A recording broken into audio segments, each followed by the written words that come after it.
alir proses sudah mulai. Dari satu tempat ke tempat lain kayaknya kita butuh pompa. Nah, udah muncul pompanya gitu ya.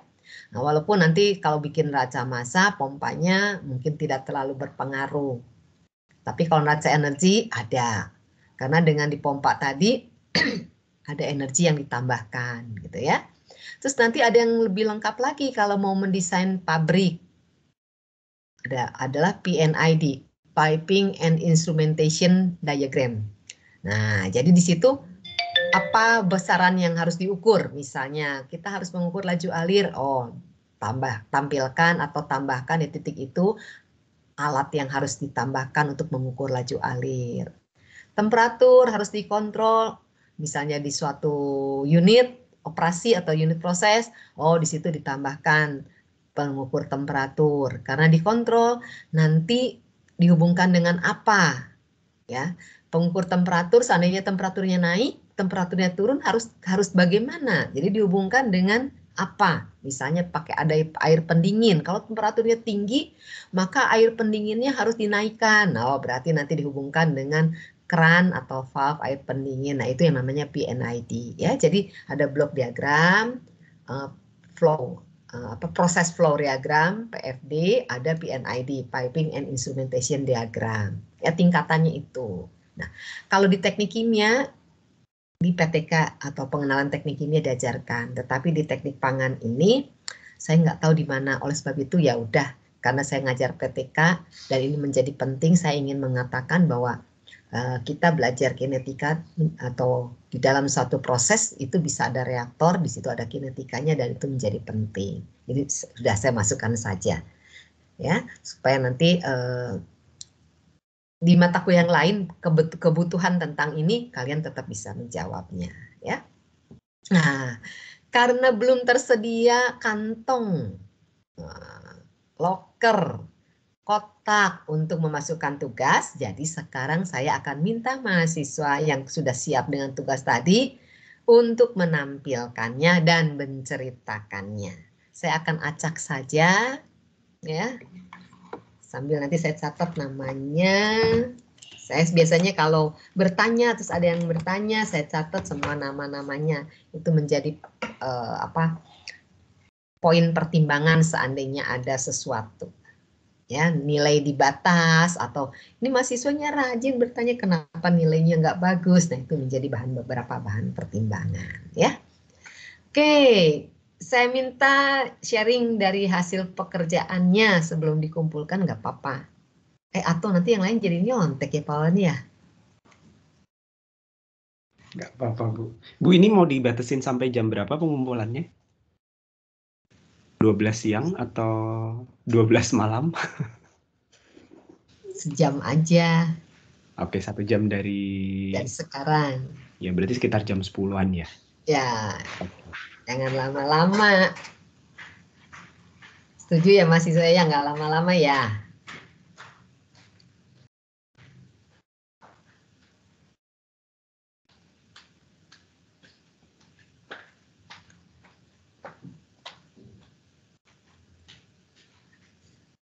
Oke, rupanya Pak Wan sudah hampir siap. Nah, yuk silahkan bagi yang ada yang ingin tanyakan sambil menunggu Pak Wan mengumumkan kantong untuk menyimpannya.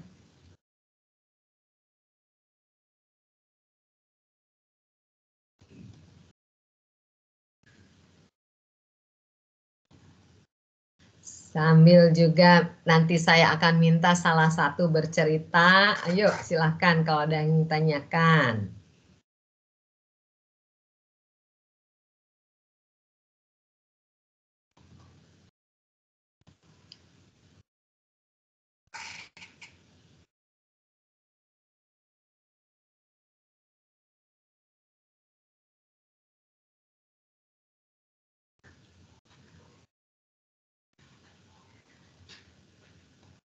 Nah, ini mahasiswanya pasif kali tidur ya.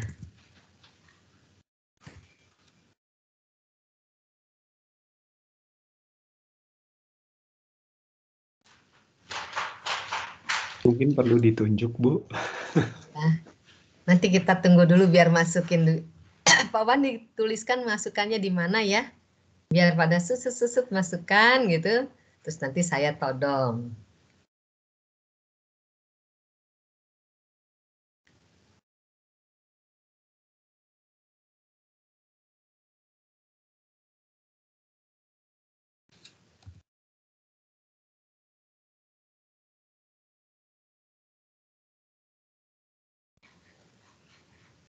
Oh, ini ada angkat tangan. Sabrina Fadila Azahra.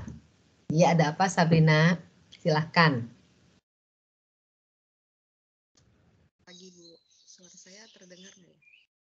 Aduh, kurang kedengeran, bisa lebih keras? Pagi Bu, suaranya sudah lebih terdengar?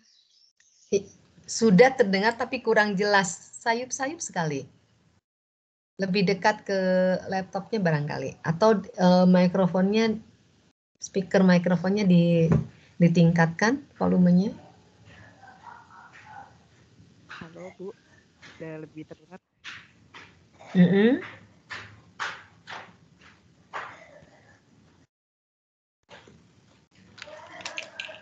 Oh, lebih kecil ya suaranya.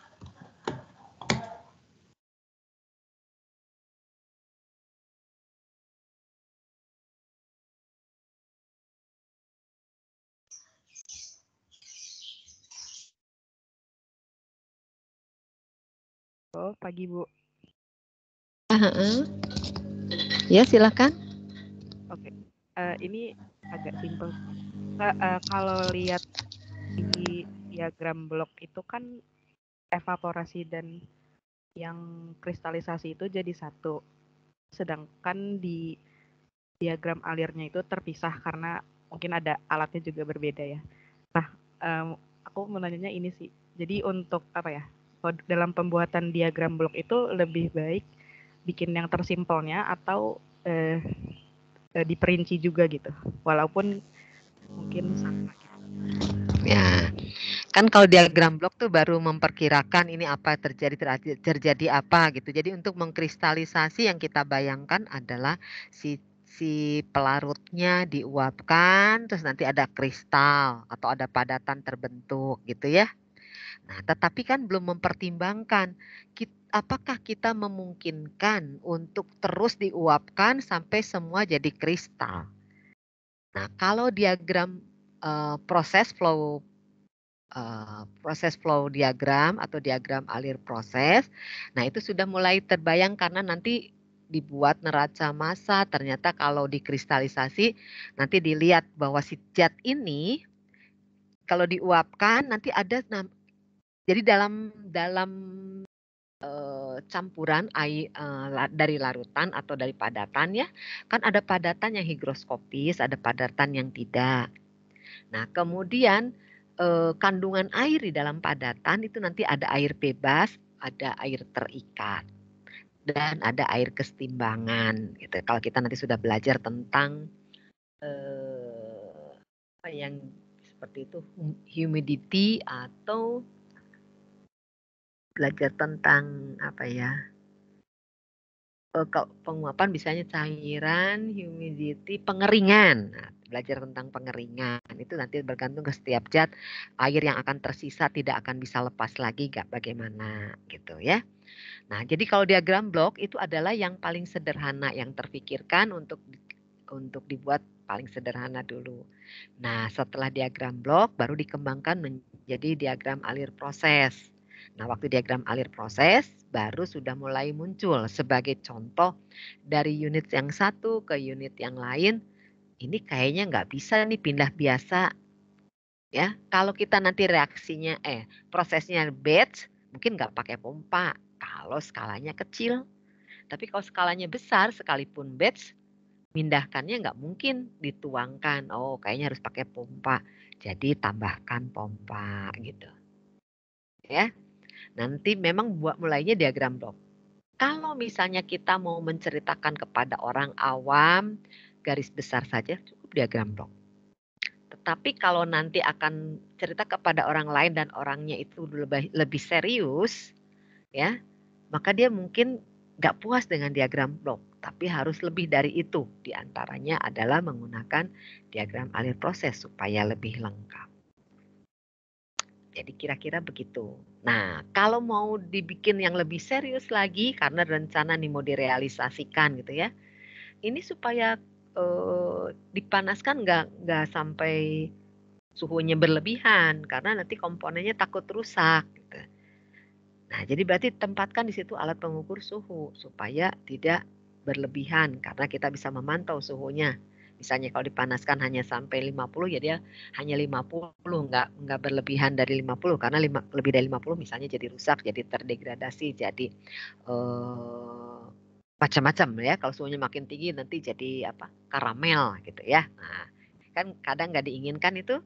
Nah, barulah di situ harus tambahkan lagi instrumen untuk pengukur kondisi, misalnya temperatur atau pengukur temperatur, pengukur tekanan gitu ya, atau pengukur pH, nah macam-macam.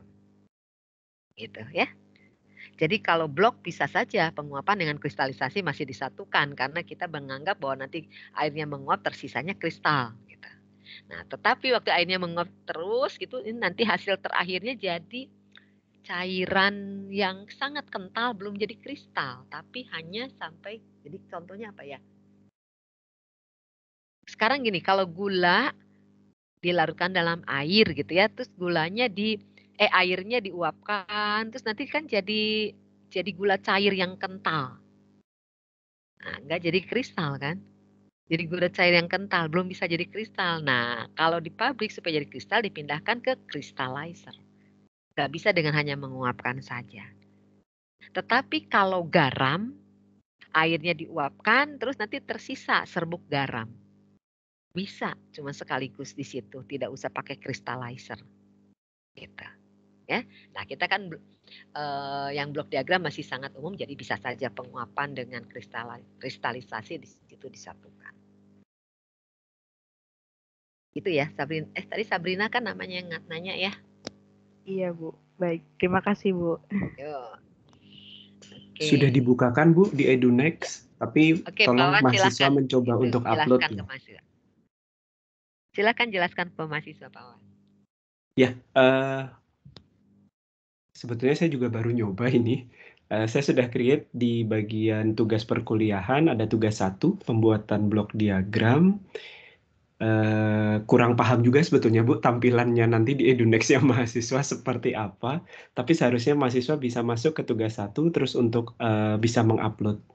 Tadi waktunya saya set sampai jam 10. Mungkin bisa dicoba dulu, nanti kalau ada trouble disampaikan gitu, Bu ya. Masih mute? Bu Mel masih mute. Ya. Oke, makasih. Ya, kita masih sambil belajar sama-sama. Ini rupanya ITB tuh nggak tahu berapa puluh ribu mata kuliah gitu ya. Jadi saya kadang kebayang mereka juga harus mencoba kemungkinannya apa saja gitu. Nah, ini ada beberapa hal yang kemungkinan itu belum terfikirkan oleh si pembuat, si pengelola EduNext misalnya ya. Nggak apa-apa, kita sambil belajar. EduNext ini dikembangkan oleh ITB dan nanti akan dipakai oleh universitas yang lain juga katanya. Jadi namanya juga tahap awal pembuatan pasti ada masalah, dan oleh ITB dicoba di ITB yang jumlah mata kuliahnya banyak. Nah, nanti bagi pengelola ini menjadi masukan yang bagus sehingga mereka akan semakin bagus lagi hasil karya mereka dalam bentuk EduNext ini ya. Nggak apa-apa, kita coba saja. Ya, mahasiswa nanti Pak Wawan sudah membuatkan kantong untuk menyimpannya di EduNext. Silahkan dicoba untuk diupload tugas yang tadi. Sambil menunggu atau sambil mencoba mengupload, ini ada yang bertanya lagi. Nicholas Immanuel. Iya, silahkan mau tanya apa Nicholas? Untuk Bonaventura nanti ya, bentar ya. Nicholas dulu. Pagi, Bu. Pak, suara saya masuk ya, Bu? Iya, sudah terdengar. Mau ngabarin aja sih, Bu, tadi udah tersedia di EduNext, dan saya mau nanya ini, Bu, untuk format penamaannya apakah ada ketentuannya ya, Bu? Supaya bisa berbeda dari yang lain, mungkin NIM aja nama depannya ya, Pak Wan ya. Ya, mungkin tugas 1, kemudian NIM nama depan gitu ya. Ya, nggak usah panjang namanya. Tugas 1, NIM nama depan. Oke, baik. Ya. Terima kasih ya, Pak, Bu. Ya. Nah, Bonaventura tadi yang angkat tangan juga, ada apa? Silahkan. Selamat pagi Pak dan Bu. Ya. Ini tadi yang di EduNext ini ada kayak bagian paragraf itu harus diisi gitu. Itu diisi apa ya? Bagian paragrafnya harus diisi. Isi apa? Keterangan aja tugas 1 gitu ya. Kalian Tugas tuliskan 1, saja diagram, keterangan tugas gitu. 1, terus nama gitu ya Bu ya. Iya. Dicoba aja Oh dulu. ya. Ya. Baik, terima kasih ya. Ya, kebetulan mahasiswanya cuma 41. Nanti kami bisa kalau ada satu yang nggak jelas, oh ini gitu ya. Terus nanti mungkin kami tanyakan juga pada saat kuliah kalau nanti ada hal yang tidak jelas, ini punya siapa gitu ya, bisa gitu ya. Kalau kayak TPB banyak ratusan, nah susah, ini 41 gampang deh. Ya, ada lagi?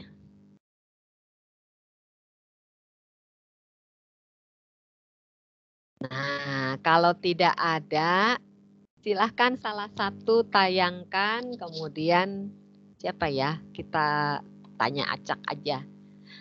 Saya tidak ingin, oh ini namanya cantik, namanya tidak, terus kemudian, ini kalian belum pada tampilkan foto juga ya.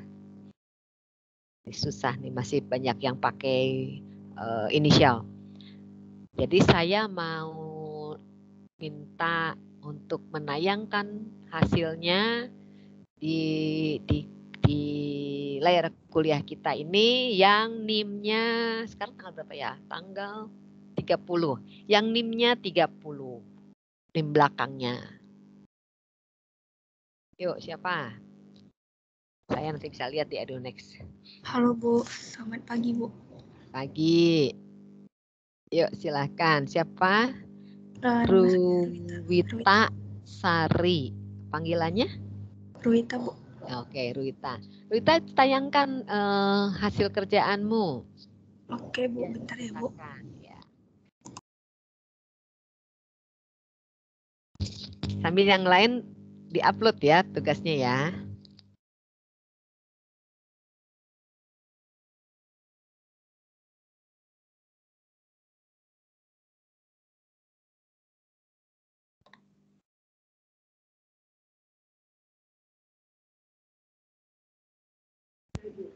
Ibu, mohon maaf masih di mute Bu.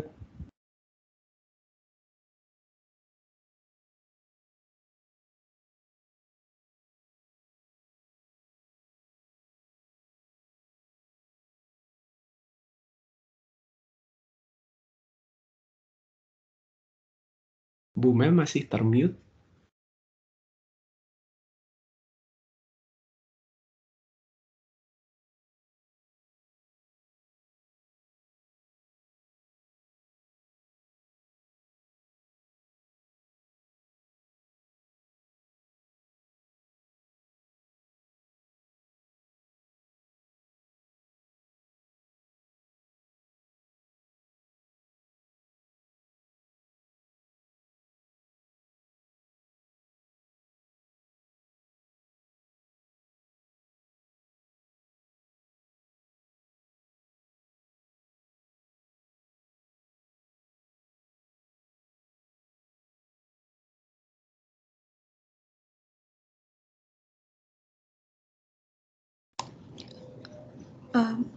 Bu, Pak, saya izin share screen ya Pak.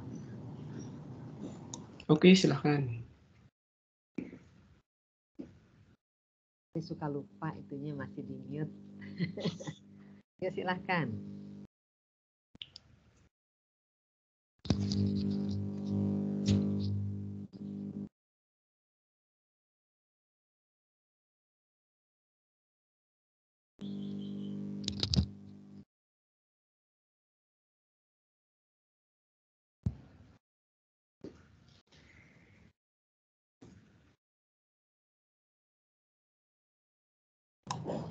Udah kelihatan belum ya Pak? Iya, sudah. Nah, sekarang tolong diceritakan kenapa kamu membuat diagram seperti itu. Oke, Bu. Selamat pagi, Bu dan Pak. Saya akan menjelaskan mengenai diagram blok pembuatan asam sitrat. Bahan baku dari pembuatan asam sitrat yang merupakan jeruk nipis ataupun jeruk lemon.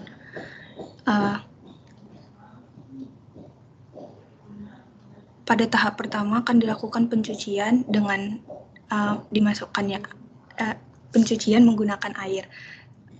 Setelah jeruk nipis dicuci, maka akan keluar output berupa air cucian dan akan dihasilkan buah jeruk nipis yang sudah bersih. Selanjutnya akan dilakukan pemerasan buah jeruk nipis dan akan dihasilkan sari jeruk serta ampas jeruk. Dalam ampas jeruk terdapat juga kulit jeruk nipisnya. Selanjutnya tahap ketiga akan dilakukan pencampuran sari jeruk dengan padatan kalsium oksida sehingga dihasilkan kalsium sitrat dan sehingga dihasilkan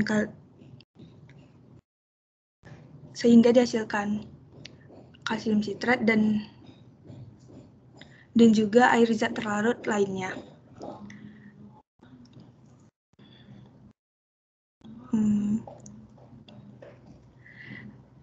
Selanjutnya lanjut ke tahap keempat, di mana dilakukan penyaringan padatan kalsium sitrat tersebut dibasahi yang masih terbasahi oleh air, di mana masih terdapat zat terlarutnya. Dilakukan penyaringan sehingga air dari zat terlarut akan terpisah dengan kalsium sitrat. Setelah itu dilakukan pencucian lagi karena di dalam kalsium sitrat masih terdapat beberapa air zat terlarut lainnya. Dilakukan pencucian dengan menggunakan air sehingga akan dihasilkan kalsium sitrat yang semakin encer dan kadar zat terlarutnya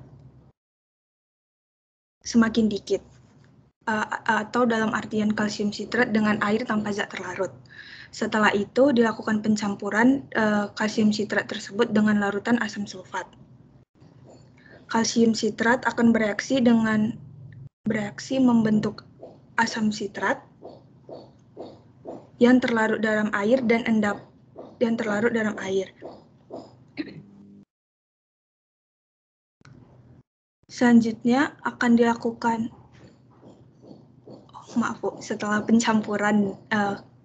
setelah dilakukan pencampuran kalsium sitrat dengan larutan asam sulfat, akan dihasilkan asam sitrat dan kalsium sulfat. Selanjutnya akan dilakukan penyaringan, yang mana kalsium sulfat akan dipisahkan dari filtrat atau cairannya. Dan hasil dari penyaringan tersebut berupa asam sitrat dalam air yang siap untuk diproses dengan kristalisasi dan evaporasi, dan akan dihasilkan kristal asam sitrat. Oke, ya. Terima kasih. Ada yang mau bertanya temannya, silahkan.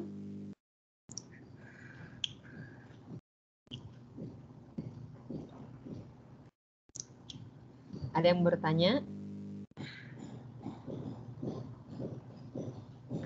Jadi di sini ada reaktor nggak? Saya nggak nanya Rugita udah menjelaskan. Saya nanya yang lain. Ayo, ada reaktor nggak di sini?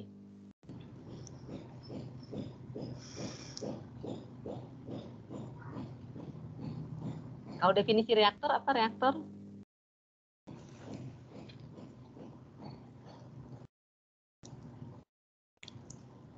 Kalau di kelas saya bisa lihat wajah yang cuek, nggak dengar, saya langsung tanya, ya, kamu yang jawab gitu. Nah di sini nggak kelihatan, tetapi saya yakin semuanya ingin belajar. Kalau ingin belajar akan senang dengan senang hati men-sharingkan pendapatnya, gitu ya.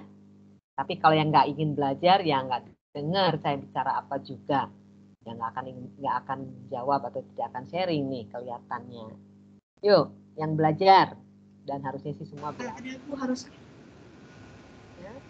ada reaktor Bu harus. Nah, kira-kira yang namanya reaktor yang mana ya? Marcelina. Pencampuran Bu.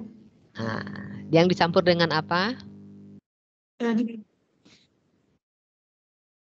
Yang itu yang pertama itu yang di pas sari jeruk dicampur dengan CaO. Ya, yang pertama. Kalau pertama berarti ada yang kedua. Iya. Yang Yang kedua keduanya? itu kalsium sitrat dicampur dengan larutan asam sulfat. Ya, gitu. Nah, Marcelina udah belajar. Yang lain jangan tidur ya. Jadi tempat berlangsungnya reaksi. Nah, dari sini kalian punya pemikiran nggak? Ya. Tadi ada yang terakhir, hampir kedua blok yang kedua terakhir tadi Ruwita menjelaskan kalsium sulfat. Nah, di penyaringan terpisah dari asam sitrat plus air. Ya. Penyaringan istilah lainnya adalah filtrasi. Jadi kalau difiltrasi, disaring, maka ada padatan dan ada cairan. Cairannya kita sebut filtrat. Ya. Kalian terpikir nggak kenapa ditambah CaO, kemudian nanti ada yang memadat, kalsium sitrat. Ya, asalnya kan udah ada sari jeruk, ada asam sitrat, tambah CaO, kemudian jadi kalsium sitrat. Kemudian setelah jadi kalsium sitrat, di unit yang di bawah paling kanan, ditambahkan lagi asam sulfat supaya jadi larut lagi jadi asam sitrat. Ca-nya ketemu sulfat jadi Ca sulfat. Ya.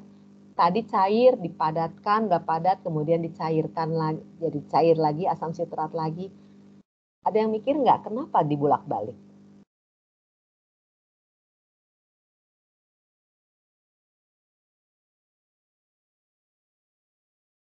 Ada nggak ya kepikiran kenapa dibolak-balik? Udah cair, dipadatkan, sitratnya dalam bentuk padatan kalsium sitrat, kemudian dicairkan lagi, direaksikan lagi supaya jadi bentuk cairan lagi atau larutan lagi asam sitrat. Kok bolak-balik? Kenapa nggak langsung aja dari atas? Asam sitrat kemudian diuapkan. Jadi kotak 1, kotak 2 langsung saja masuk ke kotak bawah yang paling kiri diuapkan. Kenapa nggak berpikir gitu? Ada yang bisa jawab? Atau mau sharing pendapatnya? Sebelum saya tunjuk. Izin berpendapat mungkin. Yuk, silahkan. Mungkin menurut saya kayak karena akan ada beberapa yang tidak tereaksi Bu, jadi harus dilakukan berulang biar reaksi menjadi lebih maksimal gitu Bu. Justru ditambah CaO, kemudian tambah lagi asam sulfat malah ada reaksi ya. Kenapa nggak dari kotak 1 kiri atas, kemudian kotak keduanya yang ke arah kanan, terus langsung masuk ke bawah penguapan, kotak yang kiri paling bawah. Kenapa nggak begitu saja? Ibu izin berpendapat Bu. Yuk, silahkan.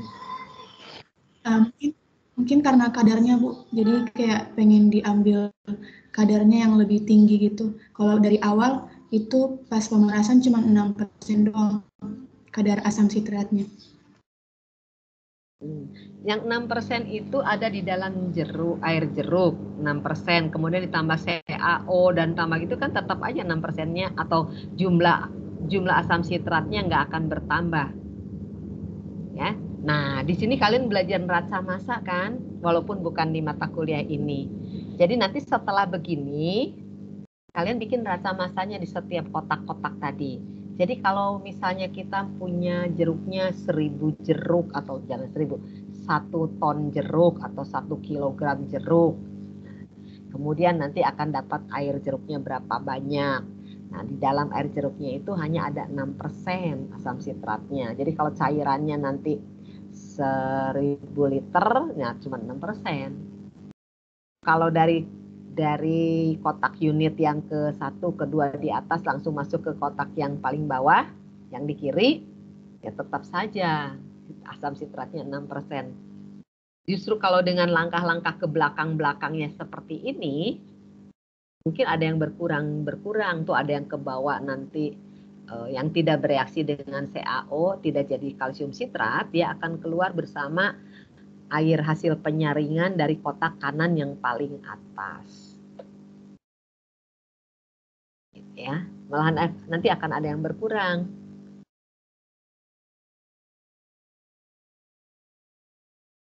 Ya. Ada yang mau pendapat lain? Nah, cara berpikir seperti inilah yang ingin kami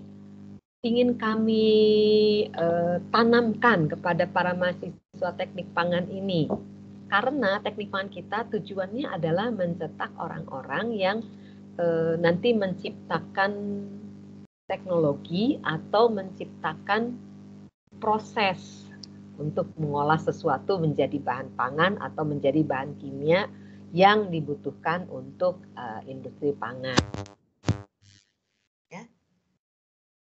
Cara berpikir ini, jadi bukan ngitungnya saja, ngitungnya pada pinter-pinter lah, udah kalau ngitungnya dikasih rumus ini, datanya ini ngitungnya pasti bagus-bagus. Tapi yang ingin kami tanamkan bukan cara menghitung. Kalau menghitung nanti cuma jadi tukang ngitung, nggak akan jadi leadernya, nggak akan jadi ketua program atau ketua proyeknya, nggak akan jadi bos dari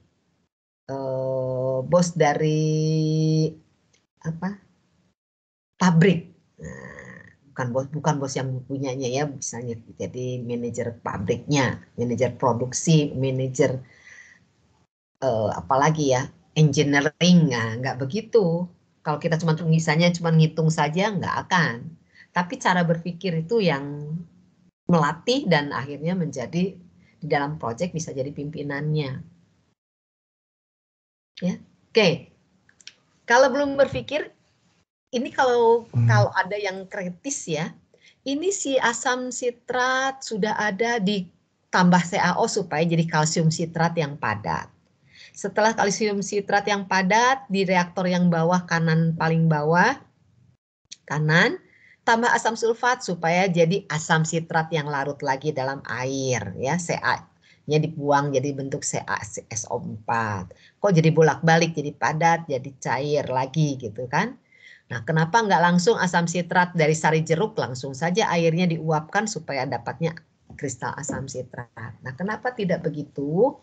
Karena tadi kan asam sitrat di dalam air jeruk hanya 6%.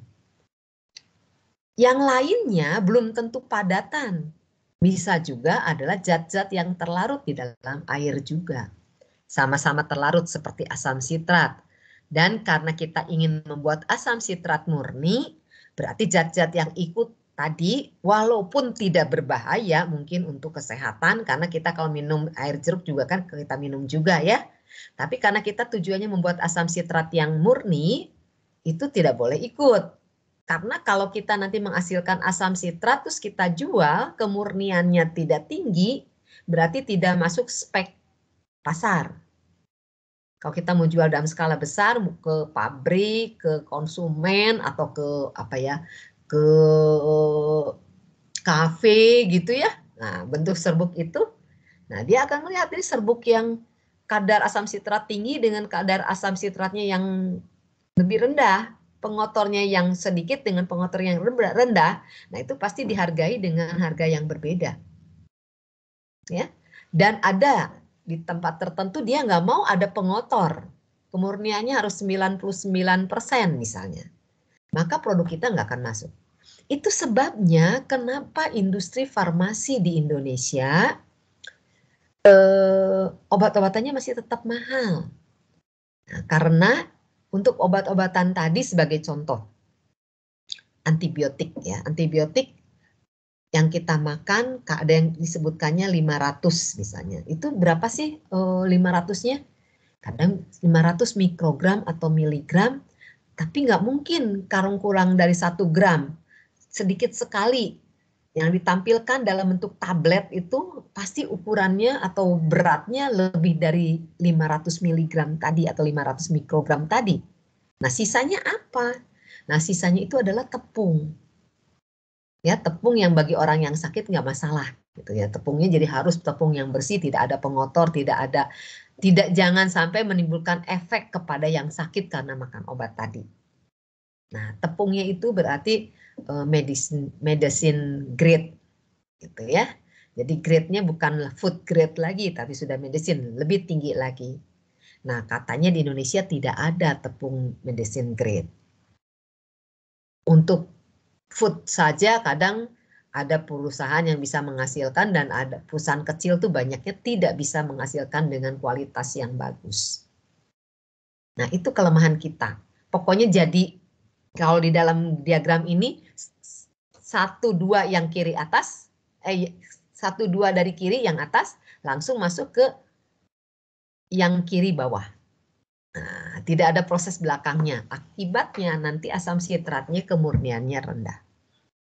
Ya.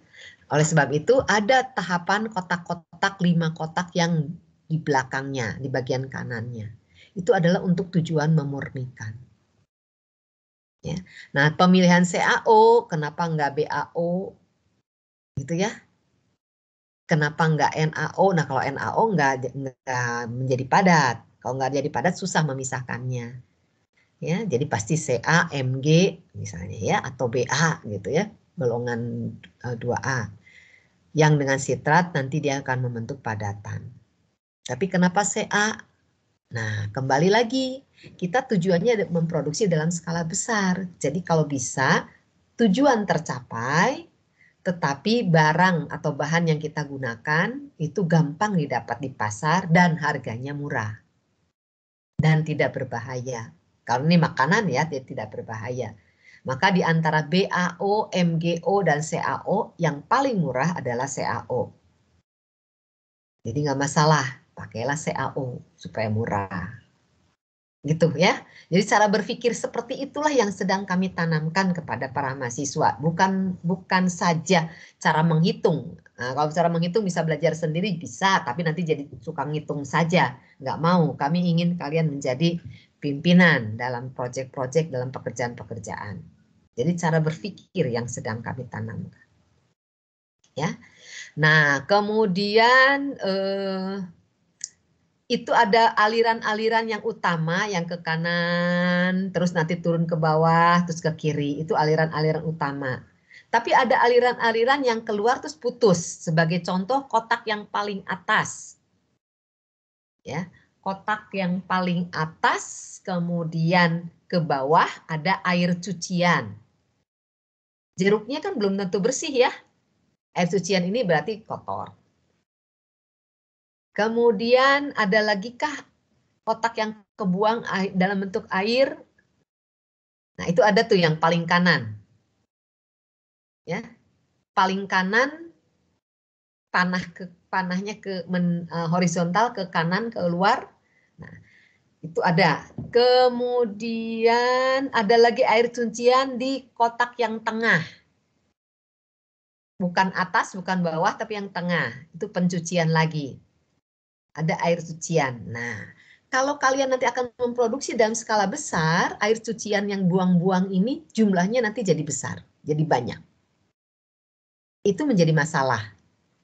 Ya, nanti harus dikumpulkan, kemudian belum tentu boleh langsung dibuang keluar ke lingkungan. Tapi harus dicek dulu. Memenuhi baku mutu air lingkungan kah? Jadi kalau kita mau buang ke sungai, mau buang ke danau, mau buang ke mana lagi gitu ya. Nah, ke selokan gitu ya, yang belum jauh dari sungai. Apakah memenuhi baku mutu?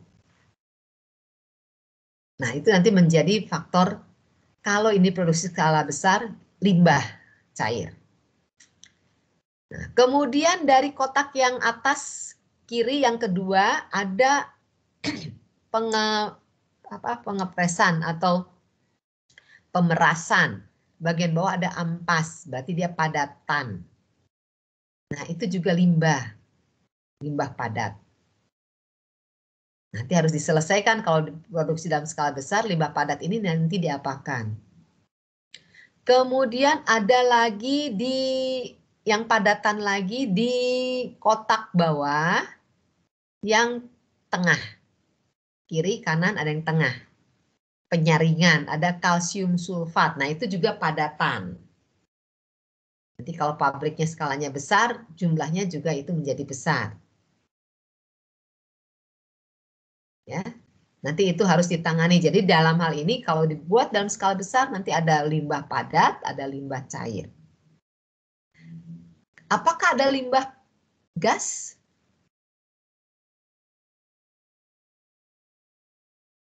Apakah ada limbah gas?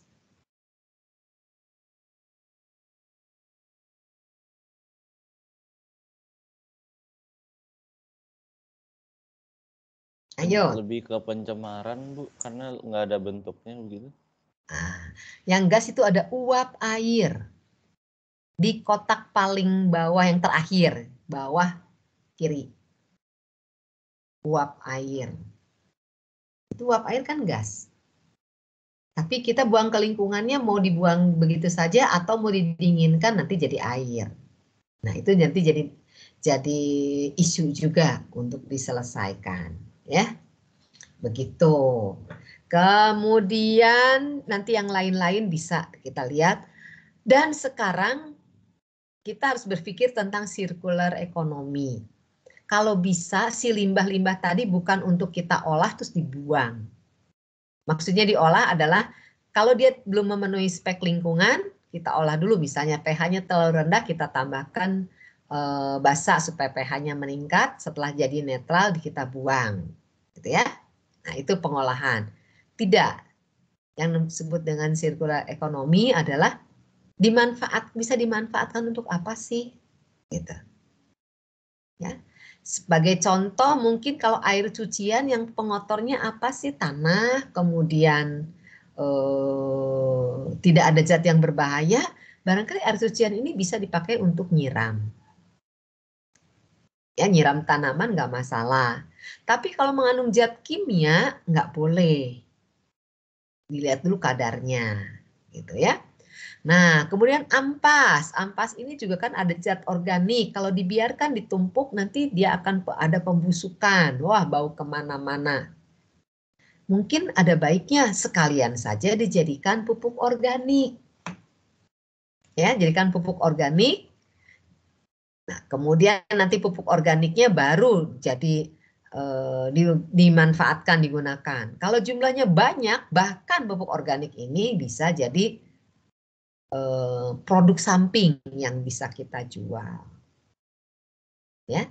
Jadi kalau itu yang namanya limbah jangan langsung dipaksa itu jadi limbah, bisa nggak ditingkatkan nilai ekonominya. Nah, itu yang harus dicari. Jadi cara berpikir mendesain pabrik tidak selesai dari urusan asam sitratnya saja. Tetapi ada urusan-urusan lain yang juga harus diperhatikan. Kalau bisa jadi mendatangkan tambahan profit. Ya, jadi kayak tadi pupuk organik jadi tambahan profit gitu misalnya. Kemudian Ca sulfat. Nah, kalau dibuang padahal kita beli CaO, mungkinkah Ca sulfat ini kita olah supaya jadi CaO? Ya, cari. Kalau enggak ya kita kepaksa ngebuang Ca sulfat. Jadi di dalam berpikir orang sebagai insinyur, karena kita teknik pangan berarti insinyur dalam proses pangan, penting melihat secara keseluruhan seperti ini. Walaupun tujuan utamanya adalah bahan bakunya jeruk, ingin menjadi produk yang bernilai ekonomi tinggi, yaitu asam sitrat. Tetapi di situ ada bahan-bahan penunjang, sebagai contoh harus membeli CaO bahan penunjangnya dan asam sulfat. Ya, tetapi nanti akan dihasilkan produk-produk yang tidak diinginkan atau produk samping atau yang tidak diinginkan. Ada air cucian, ada ampas, ada kalsium sulfat. Nah, dibagaimanakan kalau bisa itu mendatangkan uang juga. Memberikan profit juga, diusahakan bisa seperti itu. Kalau tidak bisa, jadi limbah diolah bukan profit. Ya, bahkan kita harus mengeluarkan biaya. Kalau bisa jadi profit akan bagus. Nah, itulah cara berpikir komprehensif yang dibutuhkan bagi seorang insinyur proses. Nah, yang seperti ini harus dilatih, nggak bisa langsung melihat terus langsung kepikiran, itu nggak bisa. Pasti harus dilatih, banyak latihan. Jadi kalian belajar ya, lihat diagram-diagram alir proses seperti ini, atau kalau ada cerita, coba buat tuangkan dalam bentuk diagram, paling tidak diagram blok, supaya terlatih. Melihat sesuatu tuh terlatih diubah jadi bentuk diagram blok. Karena dengan diagram blok seperti ini, satu halaman ditayangkan dari tadi bisa cerita jadi banyak. Dibandingkan yang bentuk kalimat panjang. Ya. Oke, bisa dipahami yang saya ceritakan tadi? Bisa, Bu. Oke. Jadi lebih enak kan lihatnya daripada kalimat panjang? Iya, Bu. Itu kira-kira yang dipelajari di teknik proses ini. Jadi prosesnya bisa proses kimia, industri kimia, proses pangan di industri pangan, proses kemurgi untuk industri kimia dari bahan-bahan alam, dari bahan-bahan terbarukan, biomasa misalnya gitu ya. Jadi kita tuangkan dalam bentuk diagram alir blok ini atau diagram blok ini, nanti kita kembangkan dalam diagram alir, maka menjadi lebih mudah untuk diingat dan bisa ketahuan, kelihatan apa-apa saja yang harus diselesaikan lebih lanjut, apa-apa saja nanti kalau yang ditanyakan kebutuhannya, untuk supaya proses ini bisa berjalan, gitu ya. Jadi kalau nanti sudah bentuk seperti ini, saya tanya kalian gampang.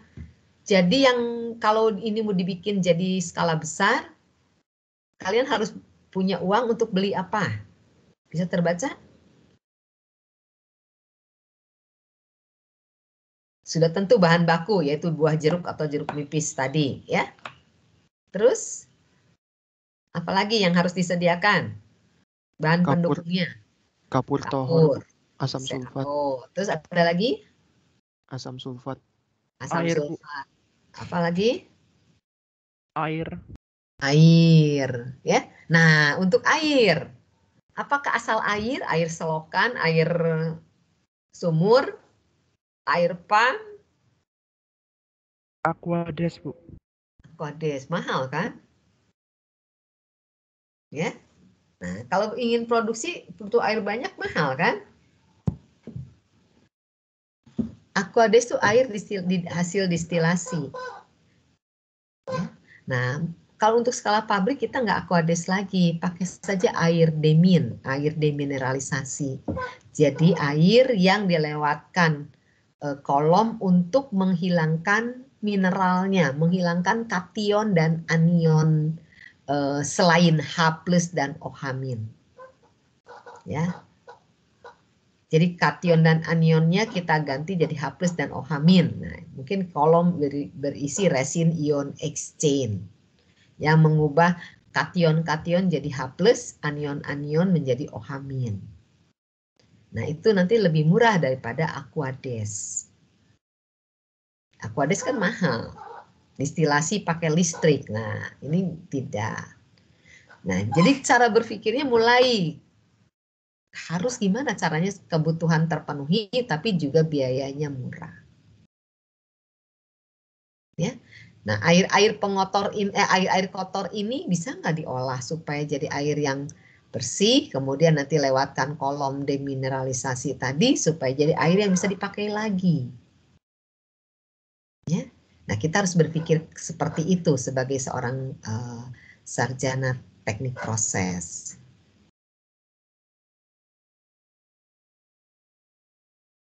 Ya. Begitu. Jadi kita harus menyediakan untuk pembelian air, CaO dan asam sulfat, bahan-bahan pendukungnya, ya. Nah, bisa juga kalau kalsium sulfat ini tidak bisa diubah jadi CaO, nah ini harus jadi duit nih asam sulfatnya. Coba cari spek asam sulfat yang dijual di pasar.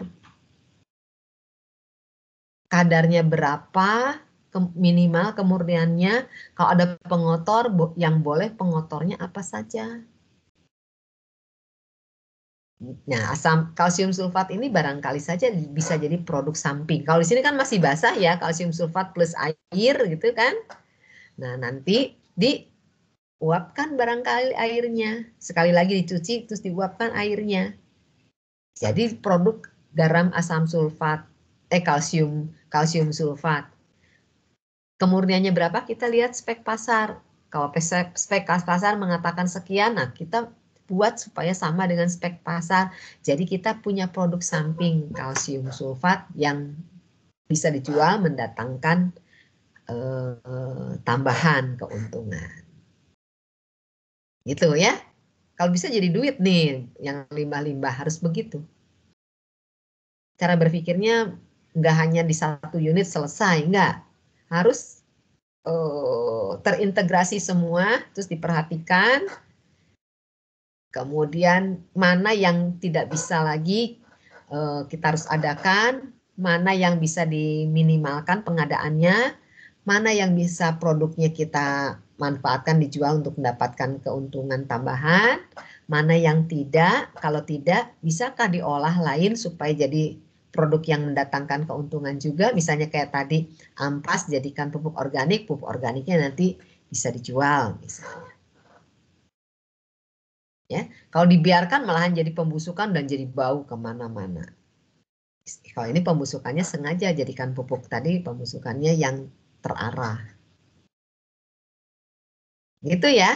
Nah, dengan diagram blok ini kita bisa berpikir lebih jauh, bisa mengingat lebih gampang, bisa juga menjawab jika ditanya tuh dengan cepat. Seperti tadi bahan baku apa, bahan pendukung apa, jadi bisa lebih cepat menjawabnya. Ya, jadi diagram alir proses ini menjadi sangat penting. Oke, begitu. Ada pertanyaan sebelum saya beralih ke materi yang lain?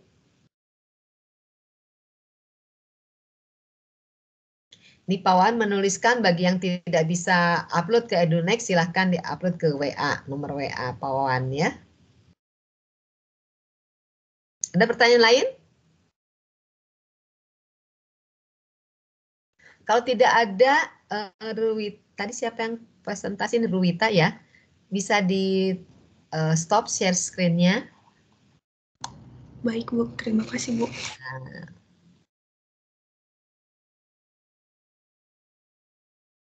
Oke, sekarang saya akan share screen materi kita berikutnya. Sorry, ternyata belum saya upload. Nanti saya upload setelah kuliah aja ya.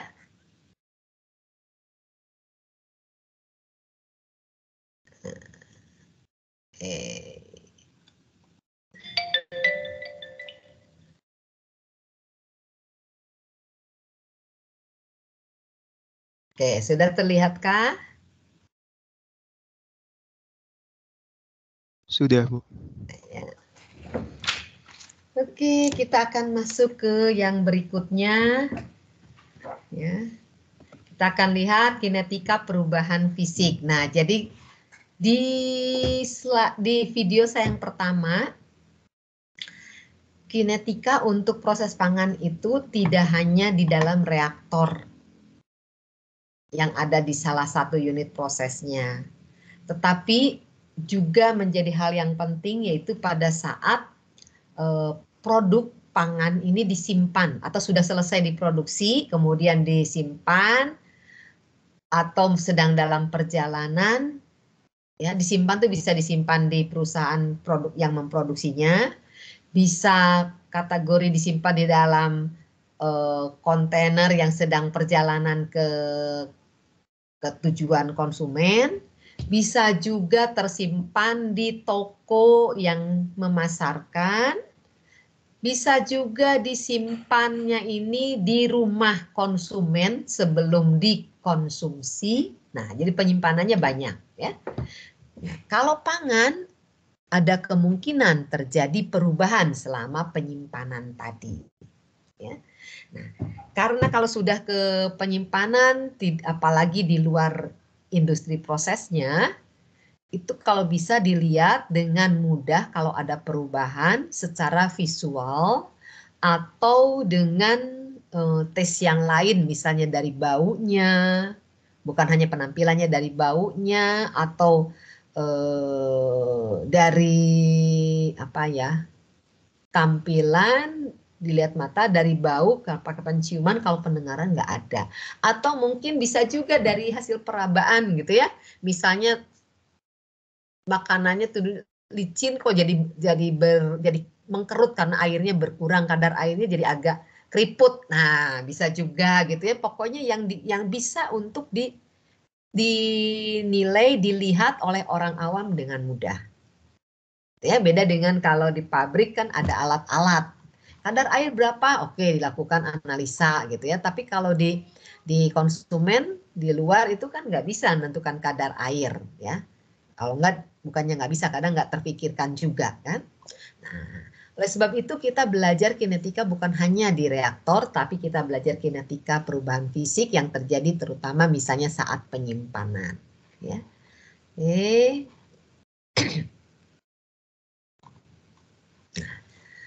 Jadi kinetika reaksi pada pangan itu adalah reaksi kimia yang terjadi baik saat proses pembuatan atau proses di industri ataupun pada saat penyimpanan bahan pangan tadi. Ya. Kualitas produk pangan ini berubah selama pemrosesan. Ya, terjadinya reaksi kimia atau perubahan-perubahan lain itu dapat menurunkan kualitas pangan. Oleh sebab itu harus diminimalkan. Nah, sebagai contoh, kalau kalian tahu batagor, makanan, tahu ya? Katanya ada yang mengatakan batagor makanan khas Jawa Barat atau Bandung. Saya juga nggak tahu cara menentukan makanan jadi khas atau tidaknya. Cuman saya ingat waktu saya kecil. Saya tinggal di satu gang di kota Bandung. Tetangga saya profesinya menjual bakso tahu. Ya. Nah, kalian tahu selain batagor, kalian tahu bakso tahu kan? Kalau bakso tahu yang dibeli selalu tahunya warnanya putih. Ya. Jarang sekali bakso tahu yang warnanya kuning atau tahunya digoreng dulu jadi kuning, itu jarang. Ya, bakso tahu tuh umumnya putih tahunya. Ya. Nah, tetangga saya ini menjual bakso tahu yang baru dibuat, warnanya putih bersih. Kalau dia jual tidak habis, tidak laku semua dalam satu hari, kemudian dia simpan, ya, dan dibawa kembali ke pasar atau keluar untuk dipasarkan besok harinya. Ya, besok harinya akan dipasarkan. Nah, itu pasti warnanya berbeda.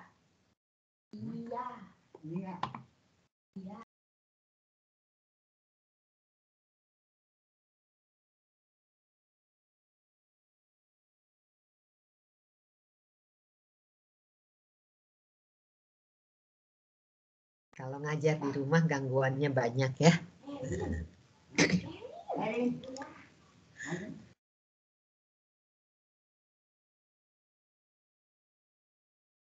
Oke, ya. Jadi kalau dijual besok, berarti ditunda semalam, nanti warna putih dari si bakso tahunya itu akan berubah ke kuningan. Tapi bukan kuning hasil penggorengan ya. Tapi kuning antara di hasil penggorengan dengan tahu yang awal yang putih tadi. Nah, jadi kalau dia jual, besoknya dia jual bikin yang baru dengan yang kemarin, maka konsumen menjadi tahu warnanya menjadi kuning, itu berarti yang warnanya kuning itu berarti yang kemarin, yang putih itu berarti yang baru. Dan konsumen akhirnya maunya yang baru, yang kemarin dia takut atau ya harga sama kok beli yang kemarin nggak mau, ya. Nah, kemudian tetangga saya ini cari akal, yang tidak laku besok mau dijual lagi supaya tetap berlaku, tetap disukai adalah dia goreng dulu. Dulu zaman saya kecil tidak semua tidak punya kulkas. Kulkas itu termasuk barang mewah. Saya dulu tinggal di suatu daerah, di situ rumah yang ada saluran listriknya hanya sebagian. Sebagian besar rumahnya belum ada saluran listriknya. Ya, jadi pasti untuk membeli kulkas, rumahnya kecil-kecil, ada kulkas juga kan menghabiskan tempat dan menghabiskan biaya listrik. Jadi dulu kulkas tuh barang sangat mewah, mahal, jadi tukang bakso tahu ini nggak punya kulkas. Ya, jadi supaya besok masih bisa dijual, dapat uang dari penjualannya, maka dia goreng. Ditambah bumbunya sama seperti bakso tahu yang dikenal, akhirnya bakso tahu yang digoreng. Jadi batagor itu. Nah, ternyata sangat diminati. Lama-lama orang sengaja membuat batagor. Jadi bakso tahu dia goreng baru dia jual. Ya. Jadi sejarah batagor seperti itu. Ya, untuk menyelamatkan yang tidak laku tadinya di hari penjualan pertama saat fresh tadi. Tapi di hari berikutnya nggak laku. Nah, untuk mencegah itu digoreng. Ya. Nah, jadi kualitas produk pangan itu bisa saja dengan berjalannya waktu penyimpanan sudah jadi kan makanannya ya, bakso tahu tadi berubah warna, terjadi perubahan secara fisik, warnanya menjadi berubah. Jadi kita belajar kinetika perubahan warna ini. Kalau ada perubahan warna secara tampilan atau secara bau, ya sudah tentu menurunkan kualitas dan menjadi tidak diminati oleh konsumen. Ya. Nah, mengapa terjadi seperti itu, adanya perubahan fisik? Mungkin saja terjadi karena reaksi kimia. Ya.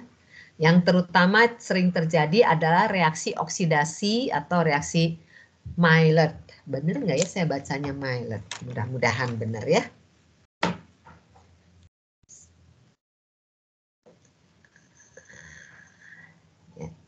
Nah, mungkin ada oksidasi atau terjadi reaksi Maillard. Atau mungkin juga adanya reaksi mikrobial, misalnya kehadiran mikroorganisme jadi terjadi fermentasi, makanya ada bau tertentu. Atau mungkin ada pertumbuhan mikroorganisme yang lain sehingga tampilannya menjadi agak kehijauan, misalnya oh ternyata ada jamur gitu ya.